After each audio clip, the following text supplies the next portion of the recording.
Imagine you and 299 of your comrades are trapped behind enemy lines, surrounded by thousands of men with nothing but 5 machine guns to defend yourself with. This was a situation that 300 soldiers of the Red Army found themselves in during the Battle of Tampere in the Finnish Civil War between the White Army and the Red Army, as the White Army was launching their attack on the town of Tampere, and they had taken over the town of Kangasala, east of Tampere. But 300 members of the Red Army were still cut off in that city, with no hope of survival, until they saw a train.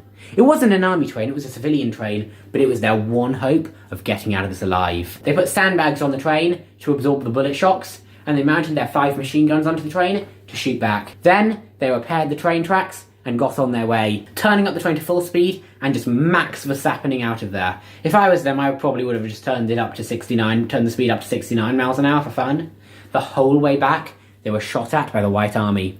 By the time they got there, the entire train was riddled with bullet holes, and most of the people in it were dead. But there were at least a few survivors. And the next day, on the 24th of March 1918, those survivors would be part of the unit ordered to stop the White Army from taking over the train line, the main train line that was supplying the Red defenders in Tampere. If the White Army could take that train line, the encirclement of the city would be complete. But if the Red Army could hold it, then food and bullets would continue to be supplied to them and allow them to keep fighting. However, after a few hours, it became clear that they were not going to be able to hold the train line.